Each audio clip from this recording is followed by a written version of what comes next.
Hi guys, দেখো তোমাদের দাদা ভাইকে কীভাবে ঠকিয়েছে। বাজার থেকে দিয়েছে মোচা বলে। দেখো কোনো দিক দিয়ে তোমরা মোচা দেখতে পাচ্ছ, পুরোটাই কলা হয়ে গেছে।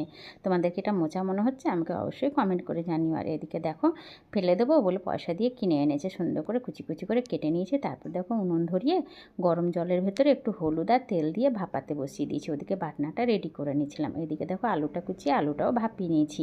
তারপরে দেখো গরম তেল বসিয়ে দিয়ে তেল দিয়ে হালকা আলুটাকে ভেজে তুলে নেবো। তারপরে একে একে গরম তেল বসিয়ে দিয়ে আবারও জিরে, তেজপাতা, শুকনো লঙ্কা ফোড়ন দিয়ে দেবো তাতে পেঁয়াজটা দেওয়ার পরেই দিয়ে দেবো একটু টমেটো। তারপরে যে বেটে রেখেছিলাম আদা, জিরে, লঙ্কা সেটাও দিয়ে দেবো। দিয়ে ভালো করে কষিয়ে আলুটা ভাজাটা দিয়ে তারপরে দেখো মোচাটা দিয়ে সুন্দর করে ঘন্ট করে নামিয়ে নেবো। নামানোর আগে ঘি, গরম মশলা অবশ্যই দেবো।